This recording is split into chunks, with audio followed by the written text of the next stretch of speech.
Hey, how are you? So it is Wednesday and it is dreary and gross outside and rainy, icy, cold. Not fun. But that doesn't mean that we can't have a warm, delicious, healthy dinner inside. So that's exactly what I'm doing. We are making Portuguese kale and sausage soup. This is the very first time I've ever made this. It's really, really simple. There's like 6 ingredients, not very many. I'm hoping my family enjoys it. I have been wanting to make this for a very long time. So I thought I would share it with you. Super, super simple. And it kind of gives a change up to the monotonous tacos, spaghetti, stuffed peppers kind of deal. So first, I'm going to start with some chicken sausage. I love these Miller chicken sausages. They're actually made here in a farm from Indiana and Michigan, but it's an Amish farm, and it's legit just chicken, water, a little sodium, and that's it. So pretty amazing. So we're going to start with these chicken sausages. I have my pan heating up.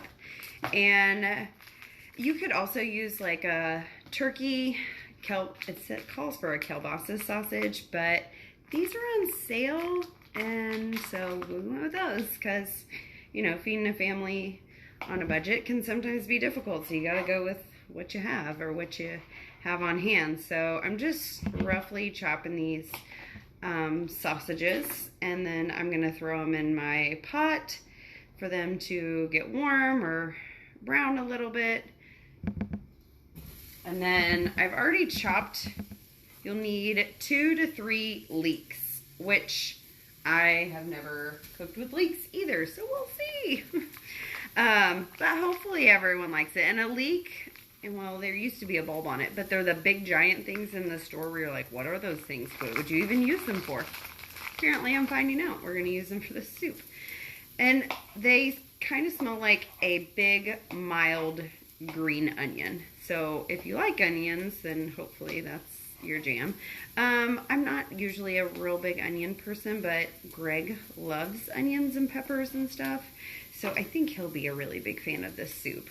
And our kids love these chicken sausages. So if anything, I'm hoping that it will be a winner, especially for Cora. She loves these sausages. So it's a really easy, healthful way to get some protein in my little girl without, you know, always doing chicken nuggets and things like that. So like corn dogs, because she would eat a corn dog every day of her life, or chicken nuggets and French fries and noodles every day, right? Like that's the toddler.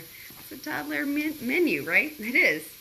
So those are browning, and then I already have diced my leeks. You just want to chop them roughly. And I'm going to go ahead and throw about 2 cloves of garlic in there. I have mine already chopped because it's easy, and then I don't have to have smelly garlic fingers. So win. Thank you, Costco, for your big giant garlic.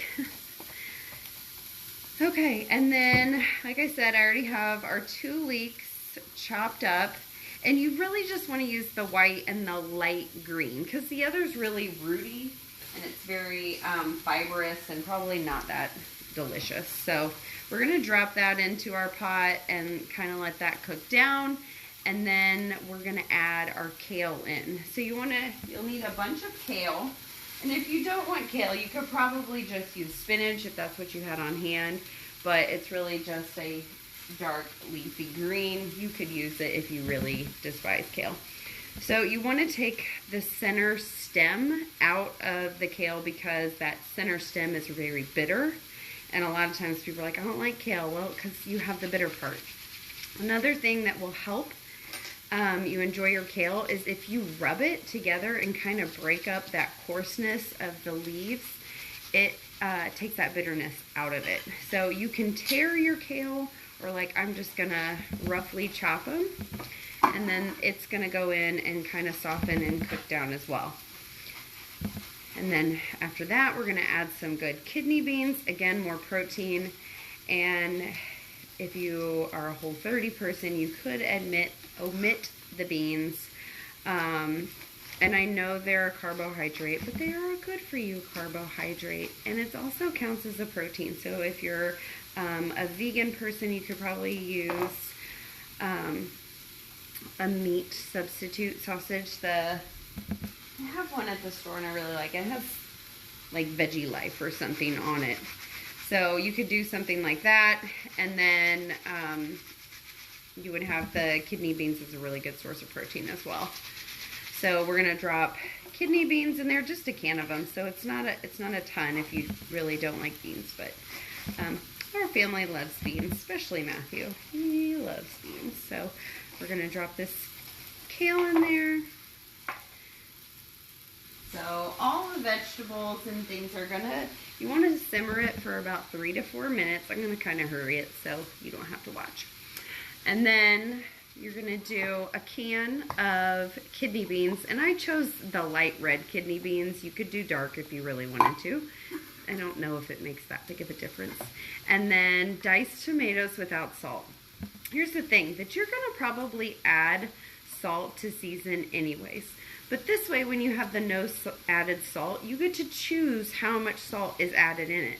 Oftentimes, they will add a lot of salt to canned and prepackaged things. So when you buy the no salt added, you get to control how much you put in there and what kind of salt. Oftentimes, it's just iodized.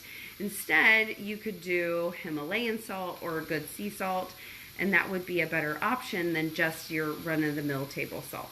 Just something to keep in mind. So, like, this is 25 milligrams of sodium. So, and your tomatoes don't really need that.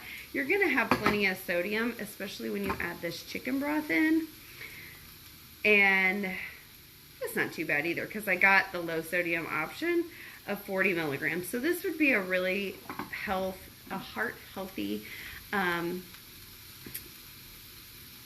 meal that, you know, when you really are someone who watches your sodium, that would be an excellent option. Again, watch on when you buy the chicken broth that sometimes there is a lot of sodium, or when you're buying prepackaged or pre-made soups, oftentimes your sodium content for just a cup of it is upwards of 600 milligrams, which is a lot. And then people are like, why do I feel so bloated, or I'm holding this water weight? It may just be a sodium thing. It may only be that. So just check it out and start noticing the labels.